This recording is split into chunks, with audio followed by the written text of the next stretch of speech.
Bonjour, je vais attendre juste quelques secondes pour les derniers participants qui arrivent pile à l'heure, voire quelques secondes après. Ça, vous ratez rien en arrivant.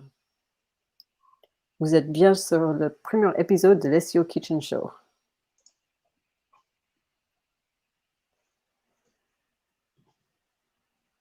Donc, je vois qu'il y a toujours du monde qui est en train d'entrer, donc on va attendre juste quelques secondes de plus.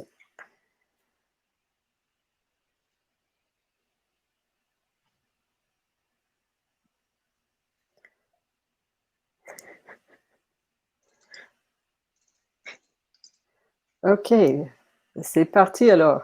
Donc, bonjour tout le monde et bienvenue au SEO Kitchen Show.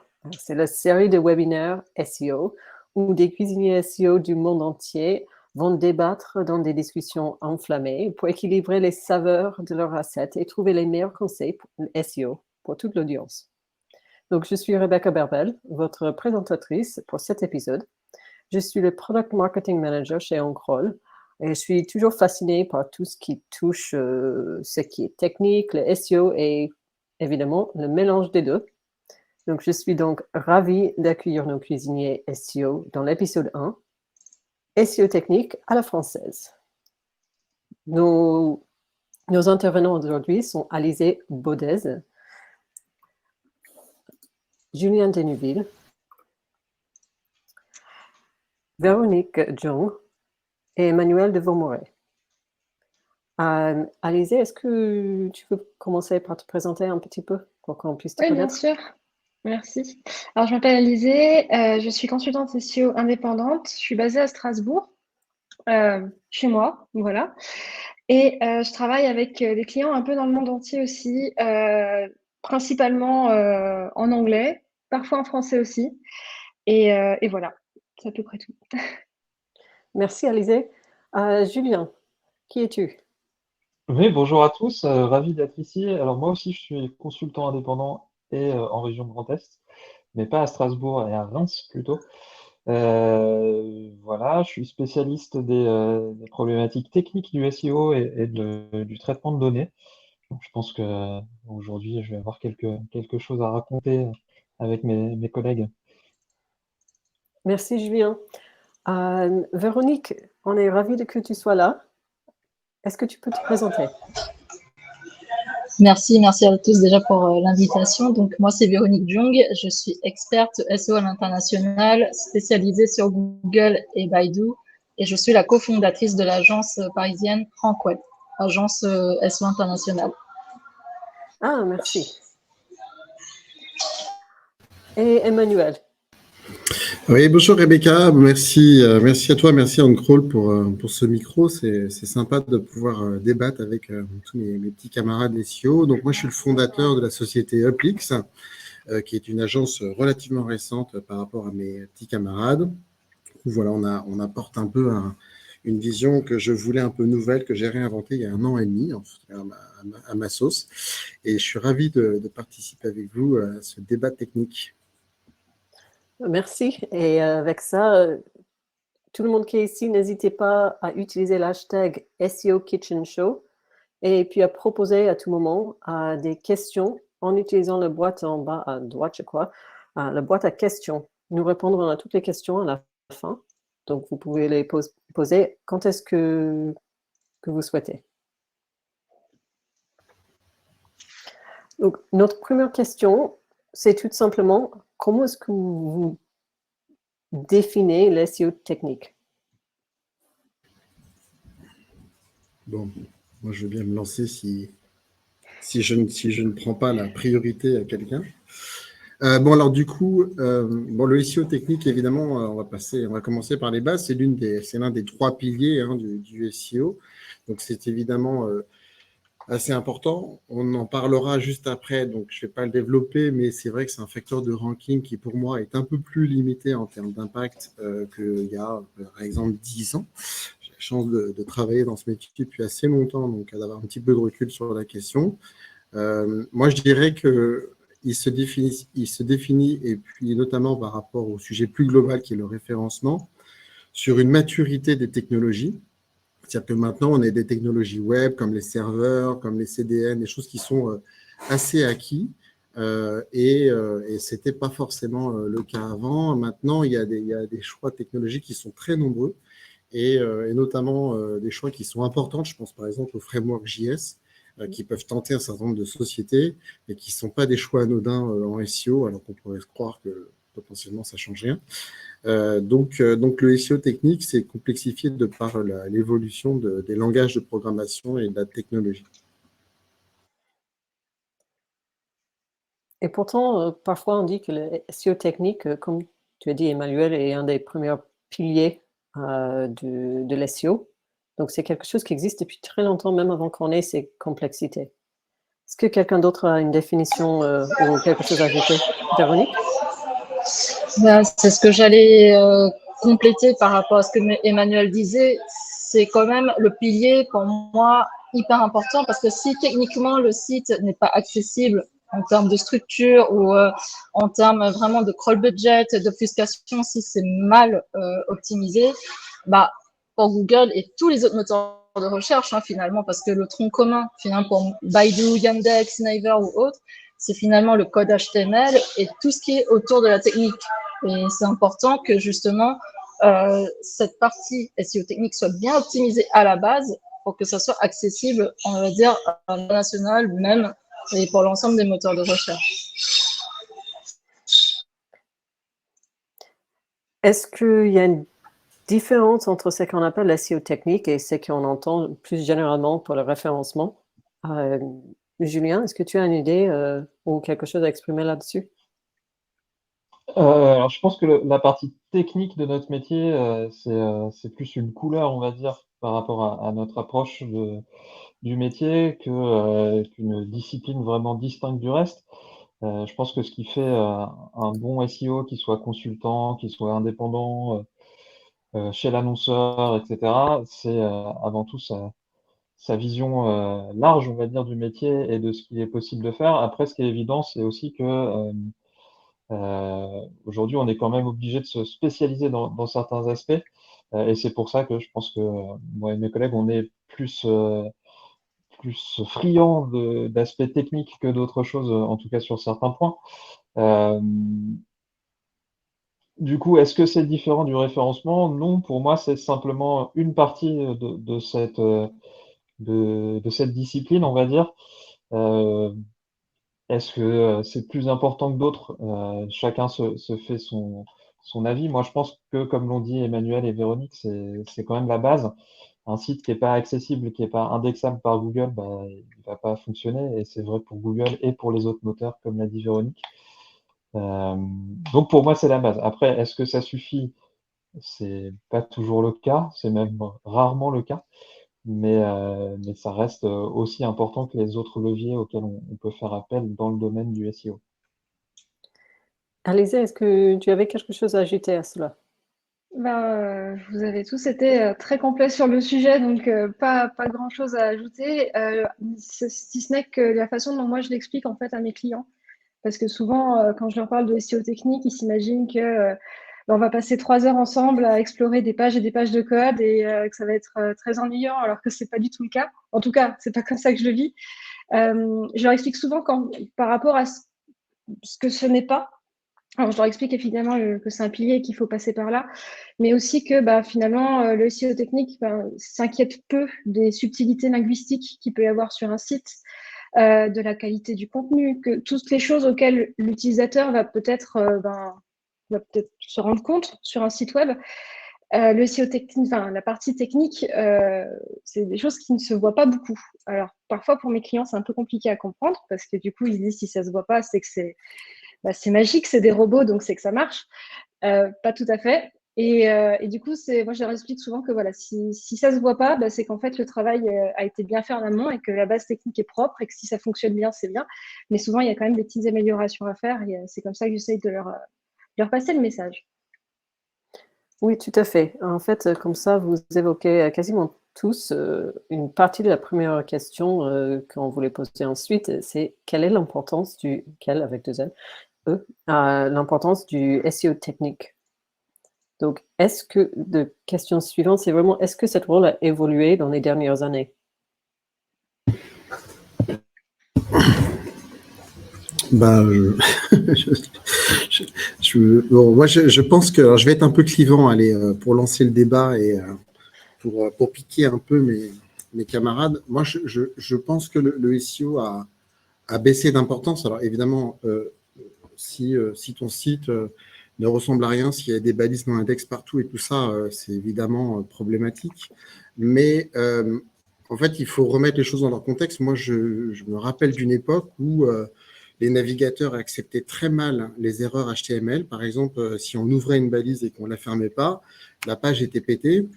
Les gens se rappellent peut-être d'un navigateur qui s'appelle Internet Explorer, IE6 pour les plus âgés d'entre nous. Et en fait, l'erreur ne pardonnait pas sur IE6, ça pétait les pages. En plus, les entreprises ne pouvaient pas forcément avoir un navigateur plus évolué s'ils voulaient. Donc il y avait une époque où voilà, ça avait beaucoup d'importance. Je trouve que maintenant, Google a pris...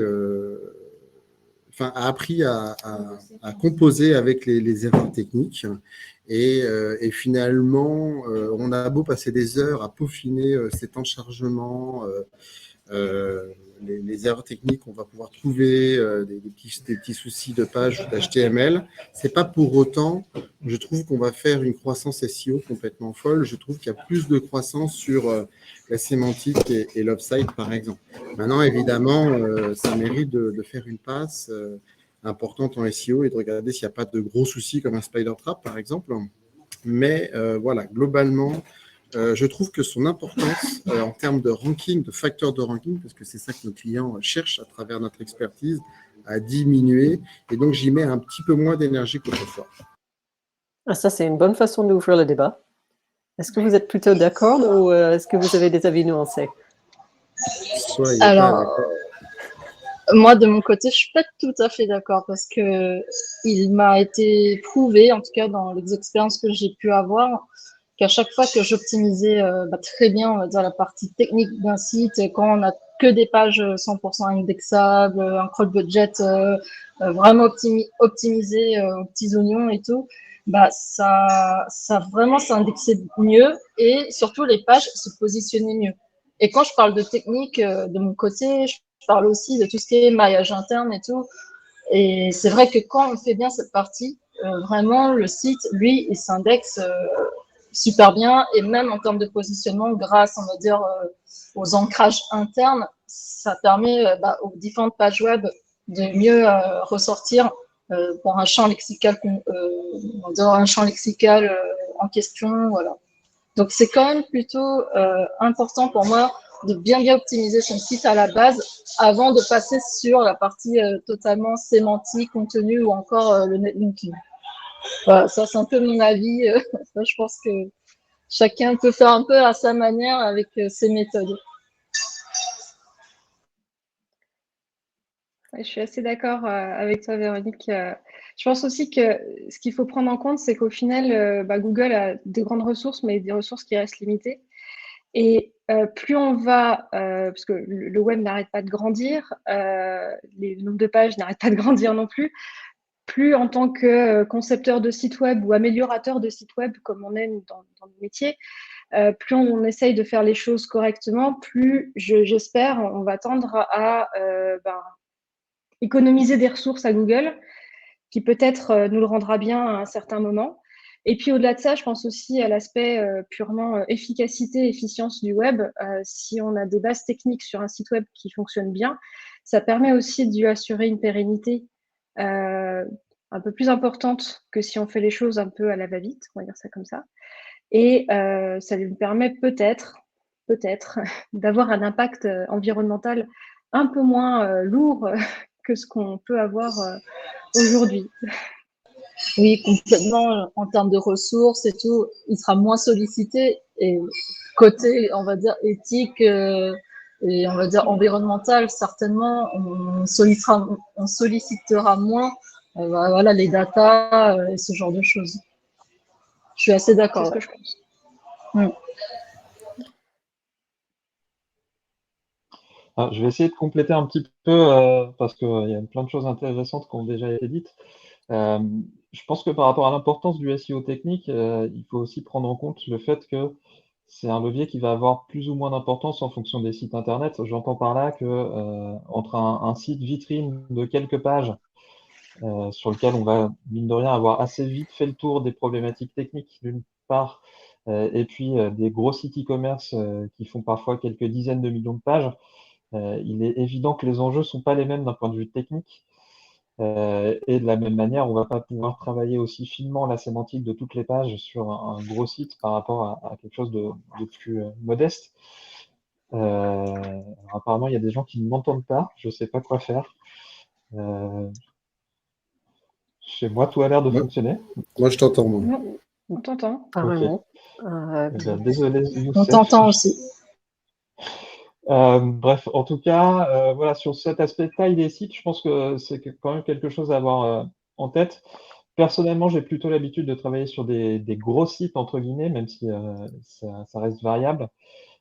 Et sur ce genre de site-là, même si les problèmes ont évolué, euh, l'importance du SEO technique, elle reste primordiale. Et justement, c'est un petit peu ce que je crois disait Emmanuel tout à l'heure. Aujourd'hui, les problèmes qu'on rencontre en SEO technique sont plus tout à fait les mêmes qu'il y a une dizaine d'années, parce qu'avec l'arrivée de framework JavaScript, par exemple, ou ce genre de choses-là, finalement, on complexifie énormément les choses et ça devient de plus en plus difficile d'avoir une vision vraiment précise de ce qu'il va falloir faire ou pas. Que ce soit en termes de conception des applications, parce que même si les outils ont bien évolué et nous facilitent la tâche en termes de server-side rendering, par exemple, ou ce genre de choses-là, il y a quand même des problématiques parfois un peu complexes à creuser. Et de la même manière, un autre sujet très lié au SEO technique qui s'est beaucoup complexifié ces derniers temps, c'est l'optimisation des temps de chargement des pages.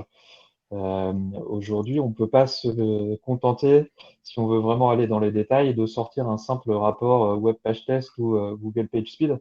Il va falloir vraiment aller creuser dans les détails du code, des composants qui sont utilisés par le site, etc. Ça devient beaucoup plus complexe qu'à une époque. Et du coup, notre rôle à nous en tant qu'expert technique SEO, il a évolué aussi. Moi, je me rappelle qu'au début de ma carrière, j'étais plutôt considéré comme un marketeur. Aujourd'hui, il m'arrive de plus en plus souvent d'être intégré directement dans des équipes techniques chez mes clients et de même plus forcément discuter avec mes collègues du marketing. Donc, ça montre bien, je pense, que notre métier et la vision que nos clients en ont a évolué. Je pense que ça, c'est un point important de comment est-ce que l'SEO technique est implémenté et pas juste qu'est-ce que c'est l'SEO technique, quelles sont les tâches qu'on accomplit. En parlant des différentes tâches, est-ce qu'il y a des sujets plus ou moins à la mode dans l'SEO technique en ce moment? Donc, j'ai entendu différentes choses, du JavaScript jusqu'au crawl budget. Est-ce qu'il y a des éléments d'SEO technique qui reviennent beaucoup en ce moment? Bah, déjà, les Core Web Vitals, je trouve que ça revient pas mal, ce que Julien vient de dire, par rapport au temps de chargement mobile. Et il y a quelque chose aussi qui revient un peu à la mode, je trouve. C'est tout ce qui est lié à l'obfuscation des liens. Bon, après, c'est peut-être dans notre agence, on a beaucoup de sujets sur ça parce qu'on a pas mal de sites e-commerce qui, voilà, ne sont pas très bien optimisés techniquement parlant, ce qui fait que les fiches produits et tout, elles peuvent pas remonter correctement. Donc, il y a ça qui revient parfois très souvent, en tout cas dans nos optimisations à faire.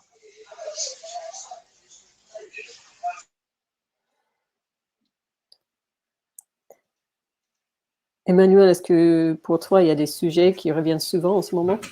Alors, moi, le gros sujet en ce moment, c'est plutôt les sujets d'indexation, où là, il y a vraiment un tremblement de terre. Alors là, je parle avec des pincettes, mais en fait, Google, maintenant, quand même, a changé visiblement sa politique. Avant, une page crawlée n'était pas forcément indexée, bien sûr, automatiquement. À partir du moment où elle ressemblait à quelque chose, il n'y avait pas de souci. Enfin, il y avait en général pas de souci. Et là, maintenant, en fait, tu peux avoir un site qui est absolument, a priori, bien sous tout rapport. Il ne va pas être indexé tout de suite. Tu as des sites qui sont totalement désindexés parce que voilà, bon, il y a des changements très forts, très très forts. Il y a un exemple Black Hat là, qui a été montré, faqanc.com, carrément désindexé, bon, très mis en avant par les SEO, donc Google n'a pas dû apprécier, mais voilà, voilà. Donc il y a gros sujet sur l'indexation et beaucoup de nouvelles vérifications que moi, je n'avais pas forcément l'habitude de faire autrefois. Et maintenant, j'ai tout un pan d'audit sur l'indexation du site, premièrement. Deuxième sujet, ça, c'est un peu moins à la mode, mais ça l'était beaucoup. L'année dernière, c'est les frameworks JS qui sont des sujets très complexes à gérer. Alors déjà que nos amis les développeurs ne sont pas tous familiers avec le crawl de Google et son fonctionnement. Alors en plus, en y rajoutant des logiques d'avec ou sans JS, c'est pour ça que quand j'entends parler d'obfuscation, je me dis bon courage, parce que maintenant Google est quand même plus énervé sur le sujet. Avant, c'était simple, il ne lisait pas le JavaScript. L'obfuscation, c'était finger on the nails, comme on dit chez Rebecca. Et puis après, le dernier sujet technique, c'est GPT-3 et le contenu où il y a des trucs monstrueux à faire. Mais je laisse parler mes petits camarades.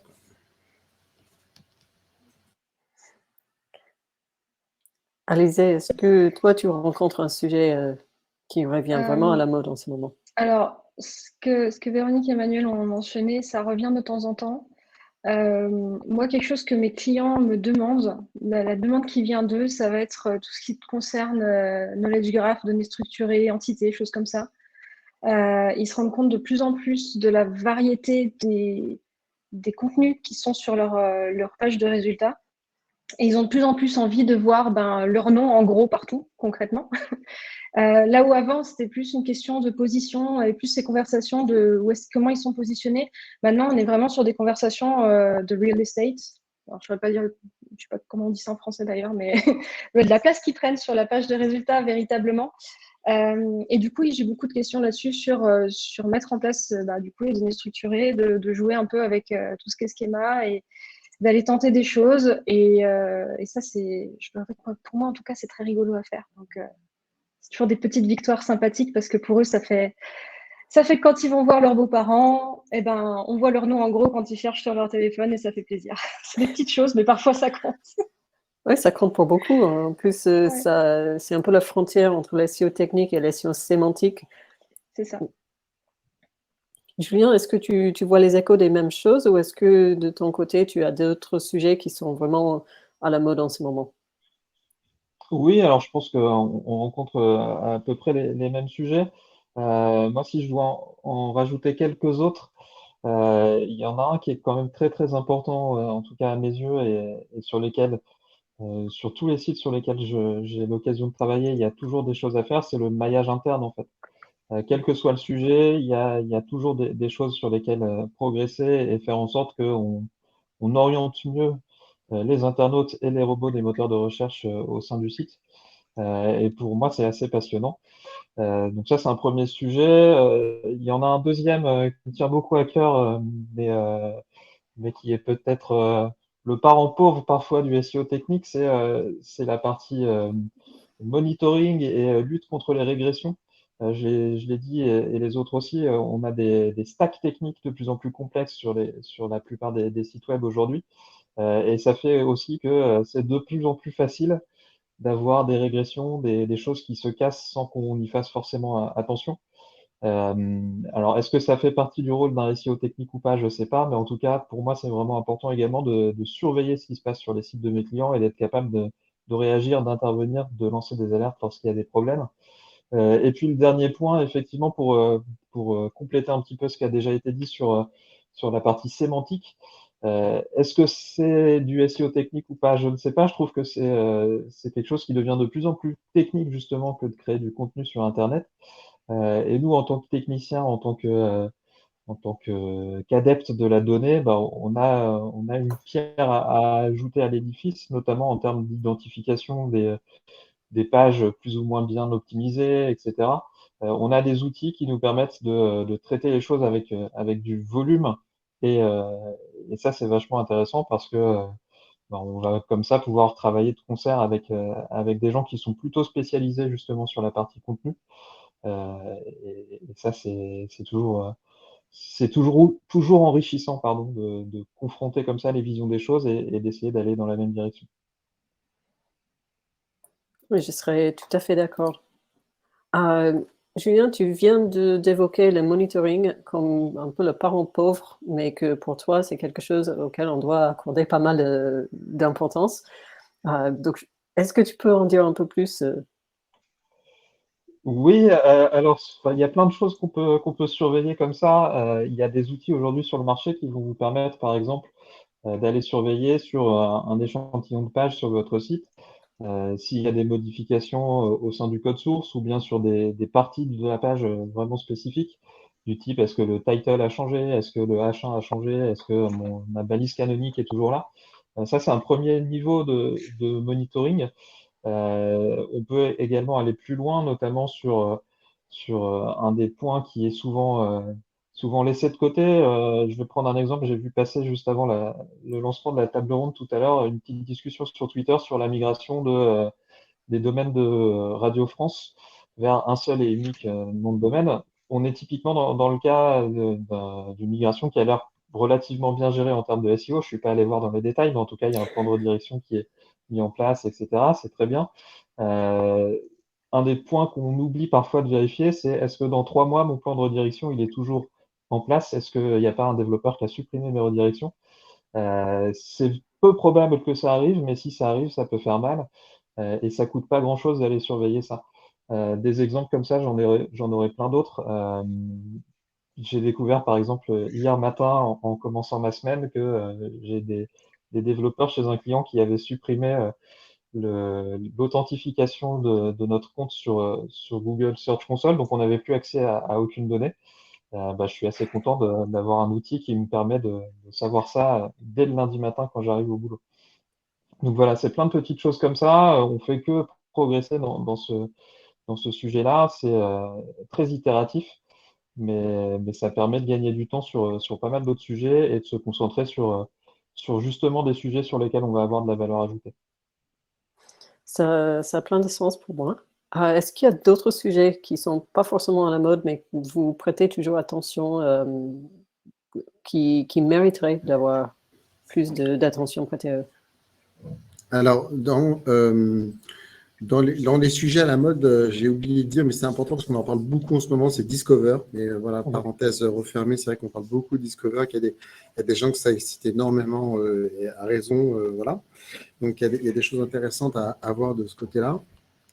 Ensuite, moi, les sujets qui sont pas à la mode, j'avais mis le maillage interne et le PageRank interne, on appelait ça la PRI quand j'ai débuté. Ça, pour moi, c'est des sujets qu'on ne met pas énormément en avant. Alors, je ne sais pas si je le mettrais 100% dans la technique parce que finalement, c'est un peu de UX, c'est un peu de contenu aussi. Bon, c'est un peu différent. Ce qui est vrai, c'est que bravo Julien, parce qu'en effet, je plus sois, même si ça n'existe plus, Google+, mais on a le droit d'être nostalgique, le fait que l'audit technique one-shot n'a plus de sens. En fait, maintenant, nous, on a implémenté des audits qui se mettent à jour, où on met dans un data studio les 404 et tout ça. Et en fait, tous les jours, on refresh ce qu'on a vu dans l'audit du premier mois. Et je pense que, en effet, très juste, le monitoring est hyper important. Le nombre de fois où un site tombe, et je suis le premier à informer le client que son site est juste plus live, avant les équipes du client, c'est assez impressionnant. Donc, il est important. Dans les petites histoires drôles aussi, dans la même vibe que Julien, c'est le client fait un nouveau site, donc la pré-prod, bien sûr, a une balise non index, il ne faut pas déconner non plus. Et puis, quand ils mettent en prod, ils oublient d'enlever la balise non index. Donc ça, mes petits camarades ne me contrediront pas en disant qu'il vaut mieux s'en rendre compte assez rapidement, sinon ça fait un peu des dégâts compliqués à gérer. Mais je conclurai juste en disant, oui, le maillage interne, il y a un sujet qui est très intéressant. Nous, on a fait un peu des tests en Python aussi pour essayer de calculer plus ou moins automatiquement en fonction des mots-clés dans la Search Console les pages à mailler de façon plus optimisée par rapport à celles qui ont, par exemple, des impressions importantes. Et puis, avec OnCrawl, on travaille aussi sur un sujet de predictive ranking et sur un outil qui est pour l'instant en bêta. Et on voit que dans les facteurs de ranking, ça revient assez souvent, avec une certaine importance. Donc c'est vrai que le maillage interne, ça fait partie des sujets qui sont un peu quick win quand c'est bien pensé et intelligent, de réfléchir en dehors de mon footer et de mon menu principal, où est-ce que je peux potentiellement rattraper des liens sur des pages populaires pour en pousser d'autres. Alizé, tu parlais tout à l'heure de bien expliquer à tes clients qu'est-ce que c'est le SEO technique.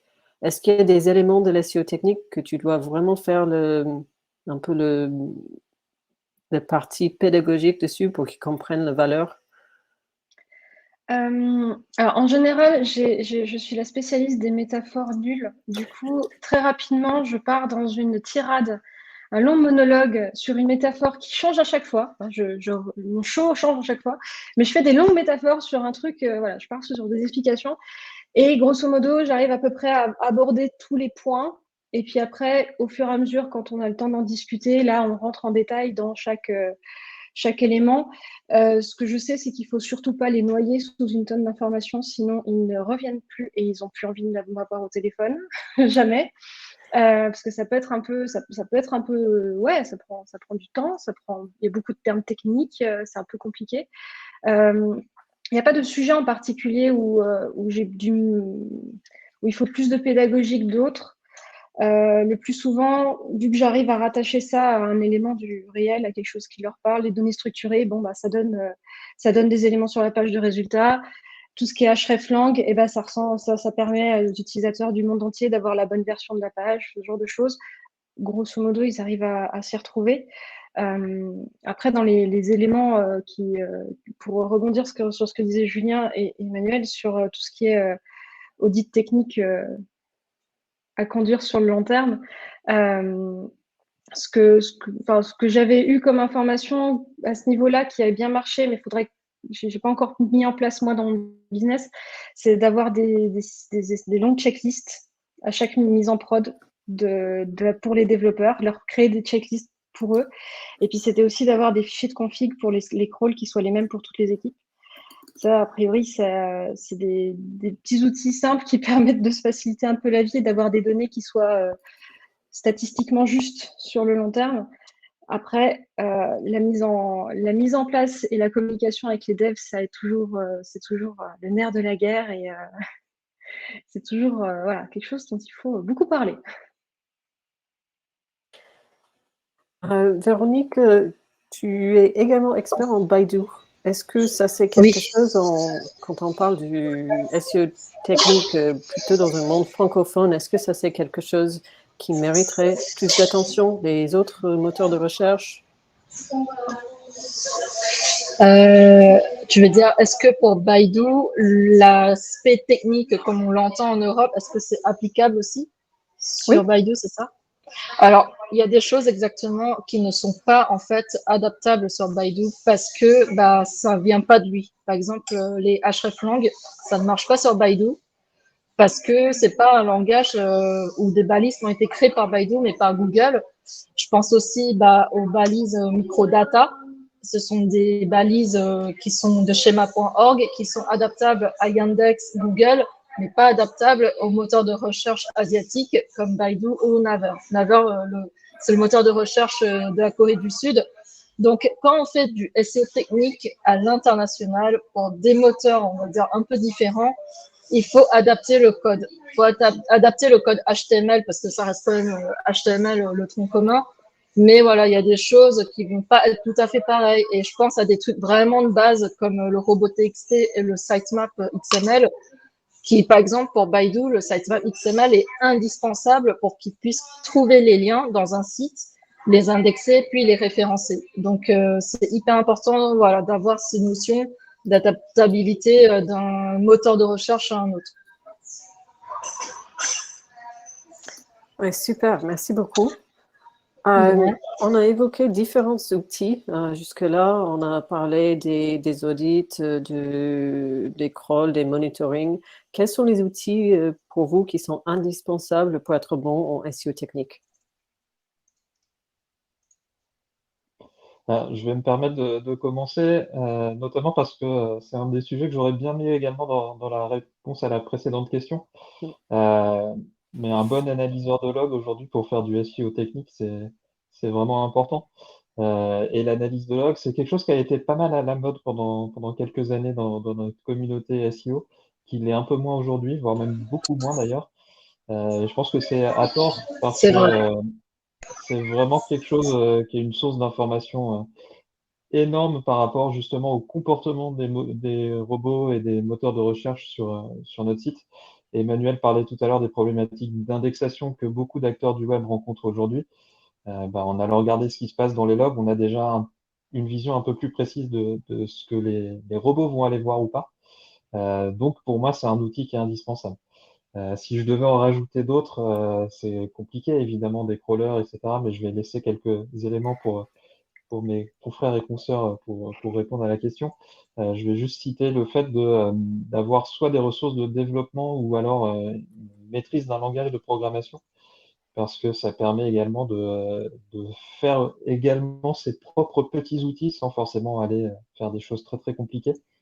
Mais ça va permettre de monter en gamme finalement par rapport aux analyses aux tâches qu'on est capable de faire au quotidien.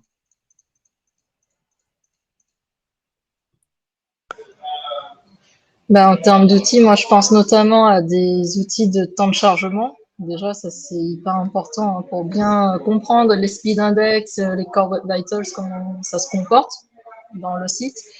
Après, bien sûr, un crawler de base, c'est indispensable. Et pareil, comme ce que Julien vient de dire, c'est vrai que les audits de log, c'était hyper à la mode à un moment donné. Là, ça s'est un petit peu perdu, même si ça reste quand même de bons compléments pour bien comprendre ce qui se passe on va dire, dans le site plus profondément. Après, c'est vrai que c'est pas les logs qui vont faire que le site va mieux se classer dans les moteurs de recherche, quoi, finalement.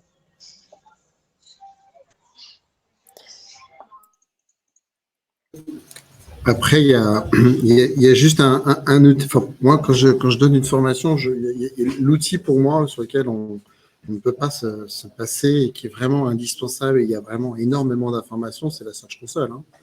Pour reprendre les bases, il y a énormément de données là-dedans. Et déjà, si on n'a pas les moyens de s'offrir une licence de tel ou tel outil qui ont été cités avant, voilà, c'est extrêmement important de passer sur la Search Console. Après, en effet, des outils comme OneCrawl et tout ça, c'est inévitable pour aller un peu plus profond dans l'analyse, quoi. Et puis, peut-être comprendre des problèmes qui sont remontés dans la Search Console, mais peut-être plus facile à comprendre à travers un crawl.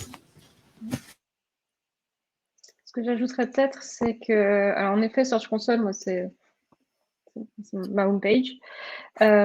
Après, si on a les moyens justement de se payer une licence ou deux d'outils, ce que je trouve intéressant, c'est d'aller en essayer un ou deux et de comparer les différences sur sur un crawl au même moment, sur un site donné, d'aller comparer un peu les différences pour comprendre exactement comment chaque crawl interprète chaque type d'information. Ça va pas nécessairement transformer la face du monde, mais je trouve que ça permet de mieux comprendre comment un crawler fonctionne, ou alors le coder directement, comme disait Julien, ça peut être une option aussi. Mais je trouve que voilà, ne serait-ce que d'aller en essayer un ou deux, voir ce que ça donne, comprendre les différences, ça permet déjà d'en apprendre beaucoup sur ce que Google ou les autres bots peuvent faire.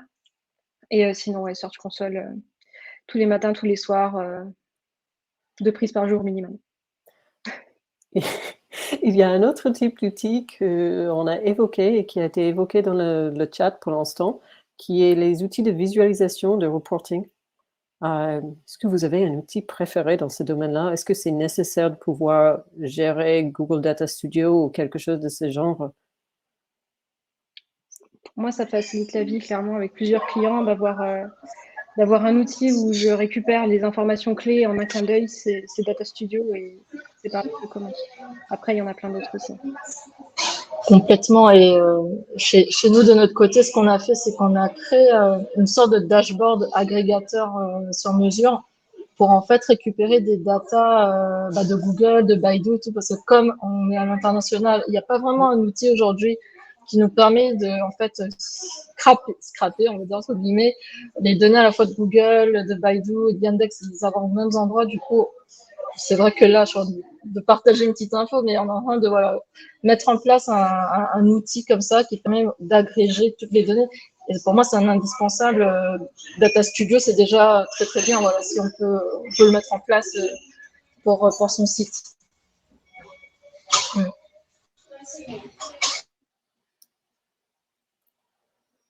Ok, je pense qu'on arrive quasiment à la fin du période du panel, donc ça passe super vite. Donc j'espère que cela ouvrira la porte à d'autres questions. Donc n'hésitez pas à en poser. Je vois qu'il y en a déjà quelques-uns dans la boîte questions en bas à droite. On aura encore plusieurs minutes pour discuter, donc n'hésitez pas. Et on va commencer, je crois, avec les questions déjà posées.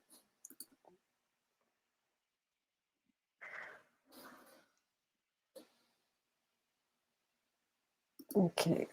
Emmanuel, il y avait une question auquel tu voulais répondre par rapport aux quels outils pour l'analyse des logs.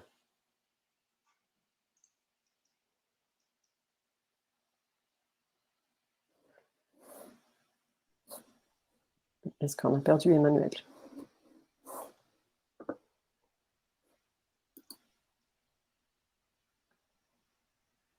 Je vais prendre le relais pendant qu'il n'est pas là. Alors, pour l'analyse de log, en fait, c'est un vieux sujet dans le monde du SEO parce que pour répondre à une des questions qu'on n'a pas posées, ça fait partie des vieilles recettes françaises qui n'étaient pas pratiquées ailleurs avant dans le monde. Donc, ça fait plus de 10 ans aujourd'hui qu'on fait de l'analyse de log en France et à la base, il n'y avait pas d'outil sur le marché. Donc, le premier outil qui me vient en tête à chaque fois, c'est un terminal, une ligne de commande, appelez ça comme vous voulez. Mais en tout cas, quelques petits utilitaires comme ça qui vont nous permettre d'aller, entre guillemets, à la main creuser dans les données. C'est très compliqué, c'est pas très agréable. Aujourd'hui, on a la chance d'avoir des outils bien plus sophistiqués sur le marché. Évidemment, le premier qui me vient en tête, c'est OnCrawl. Il y en a d'autres, on va pas se le cacher. Grosso modo, ils vont tous faire basiquement la même chose et puis ensuite, chacun aura des fonctionnalités plus ou moins évoluées et intéressantes pour compléter les analyses. Donc voilà, moi si j'en ai un à recommander, et c'est pas simplement parce que je suis ambassadeur OnCrawl que je le dis, mais c'est vraiment OnCrawl, notamment parce il y a des fonctionnalités qu'on ne va pas retrouver ailleurs, en termes de segmentation notamment. Ça permet d'aller très très vite faire des analyses assez poussées sur la partie log ou sur la partie crawl d'ailleurs également. On a une question qui est hyper intéressante. Je vois que Véronique a trouvé celle-là aussi. Comment valoriser son travail de SEO technique face à des clients sans pour autant les noyer dans un jargon et risquer de les perdre? Alors, j'étais en train de répondre à Steven. Pour moi, c'est hyper important de bien imager la partie vraiment technique parce qu'elle est très abstraite et compliquée à comprendre. Du coup, ce qu'il faut faire, c'est par exemple quand je vais expliquer ce que c'est qu'un robot TXT. Je vais pas le dire comme ça avec des mots techniques parce que ça fait peur au client et qu'il connaît rien. Je vais lui expliquer comme en comparaison avec une boutique physique. Alors, le robot TXT, c'est comme si vous avez un visiteur qui va entrer dans une boutique physique et toutes les parties, on va dire, privées du magasin, l'arrière-boutique et tout, c'est des éléments que un internaute ou qu'un Google, un moteur de recherche, ne peut pas aller voir parce que ça n'a aucun intérêt pour le moteur ni l'internaute. Donc, je l'explique en comparaison tout le temps avec ce qui se passe réellement dans la vraie vie, dans une boutique physique. Et c'est vrai que c'est plus facile pour le client et même tout le monde de comprendre l'intérêt et pourquoi il faut faire les choses de telle ou telle manière. Donc, mon astuce, c'est vraiment de le faire comme ça, un peu dans le concret et par rapport à une boutique physique, par exemple, ou un magasin. Ça a l'air de rejoindre et je te piquerai la... Oui, vas-y, Yann. Pardon, juste, je vais te piquer la métaphore, j'aime beaucoup. c'est exactement comme ça que je procède aussi. Et c'est vrai que c'est tellement plus simple en fait d'aller leur raconter des petites histoires. Parfois, bon, faut Oui, pas avoir peur du ridicule, faut un peu se mettre en scène, mais complètement. le message passe toujours beaucoup mieux. Et puis surtout, en fait, je trouve que là où un client, comment voir qu'un client a bien compris le concept et est capable bah, de déployer des ressources pour travailler dessus, c'est s'il peut le réexpliquer en soirée mondaine après un verre de vin à un ami, Exactement. s'il arrive à réexpliquer l'histoire, c'est qu'on a tout gagné et c'est que c'est intégré, il n'y a plus rien il y a plus rien à craindre. Il a compris. C'est ça, Ouais. c'est ça, complètement. On a eu quelques questions et pas mal de discussions dans le chat aussi sur le sujet de l'obfuscation des liens. Et ça s'intercroise avec des questions autour du maillage interne. Donc, des questions comme pourquoi le faire, sur quel type de lien. Et il y avait une autre question, si on le fait dans un menu, est-ce qu'on risque de perdre le maillage ou la possibilité de crawl qui est déjà en place? Donc beaucoup de questions, mais j'aimerais bien qu'on puisse retourner à ce sujet-là, donner des best practices ou des pourquoi derrière les stratégies. Bon, du coup, Véronique, tu pourras peut-être aussi nous partager un peu peut-être ce que vous faites. Moi, je vais en avoir un avis un peu clivant aussi sur le sujet. Alors, premièrement, c'est l'obfuscation. Il faut comprendre, pour les plus jeunes d'entre nous, que c'est devenu plus compliqué, parce qu'avant, Google ne lisait pas le JS, maintenant, il lit JS. Donc, ça sous-entend que si vous faites de l'obfuscation, alors, je ne sais pas s'il faut définir l'obfuscation pour ceux qui nous écoutent ou c'est pas la peine. Je ne sais pas si c'est peut-être mieux. Donc, l'obfuscation, c'est le fait, en fait, de JavaScripter, de faire une surcouche JavaScript qui fait que certains liens, on va essayer de faire en sorte que dans le code source, ils n'apparaissent pas normalement. Et donc, du coup, je pourrais vous donner un site dans le chat, si vous voulez, sur lequel j'ai mis ça en place pour voir. Donc, vous irez sur le site, sur une page interne, et puis vous essayerez de regarder, clic droit, afficher la source, et vous allez voir que certains liens n'apparaissent pas, en tout cas, normalement. En fait, ce qui se passe, c'est que cette technique-là, elle est plus compliquée, enfin, elle est plus subtile, on va dire, parce qu'en fait, Google, maintenant, s'est mis à interpréter le JS, notamment pour les frameworks. Et donc, si tu n'as pas un temps d'avance sur la version de Chrome qui utilise Google pour lire le JS et qu'en gros, ton JS, on peut passer à travers et le reverse, ce qui est un peu le but aussi de l'obfuscation, ça ne sert à rien. Donc, c'est à mon avis, une technique à double tranchant, parce que si tu caches des liens qui mettent énormément d'énergie et qu'au final, c'est pas très compliqué de les trouver, voilà, ça va être contre-productif. Après, moi, je confesse que ça peut m'arriver de conseiller du cloaking, juste sur le lien. C'est-à-dire qu'on va cloquer uniquement href égale, au lieu de mettre l'URL source, on va le changer. Je vous mets dans le chat un site sur lequel j'ai mis de l'obfuscation, si ça vous amuse d'aller voir. Mais voilà, donc du coup, moi je trouve que alors, le cloaking, en effet, les petits camarades ils vont me sauter dessus en me disant c'est pas bien, c'est le mal, hein, c'est tuer le mal. Mais voilà, en tout cas, pour moi, si tu fais du cloaking, on a un petit copain dans la communauté qui dit cloaking is not a crime. Voilà, Patrick, si vous écoutez. Et voilà, en effet, c'est pas un crime. Et si c'est pas fait trop violemment, ça passe très largement. Mais je laisse mes petits camarades réagir. Emmanuel, tout ce que tu viens de dire, ça fait sens. Après, pour tout ce qui est JavaScript, c'est vrai qu'on va utiliser tout ce qui est base code 64, ce genre de technique, en tout cas pour masquer le lien aux yeux de Google quand on est sur une catégorie donnée versus une autre. Et pour répondre à une question, je crois, pour comprendre pourquoi on fait ça sans perdre le maillage du site, l'idée c'est que quand on est sur une sous-catégorie, donc sur un domaine donné, on ne va pas aller inviter Google à aller crawler d'autres pages qui n'ont aucun rapport en termes de poids sémantique avec un sujet. Donc, l'idée, c'est vraiment de toujours de créer des clusters pour que Google aille vraiment crawler le cluster en question et pas un autre. Comme ça, ces pages-là vont concentrer le poids sémantique sur ce cluster donné et pas aller voir un autre qui n'a pas de rapport avec. Donc, l'idée, c'est de faire ça et de le faire proprement. Donc, en termes de maillage, normalement, depuis la homepage, ça va être retrouvé. Mais à partir des sous-catégories, là, on va en fait commencer à offusquer on va dire les pages cousines de chaque page enfant depuis les pages mères tout en haut.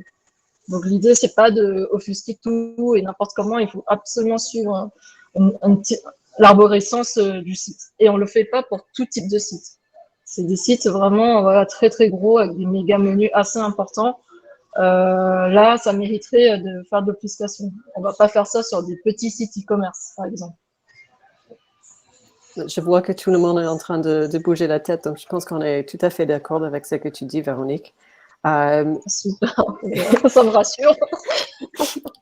Et malheureusement, le temps passe super vite, donc on va devoir arrêter là. Il y avait une question hyper intéressante sur GPT-3.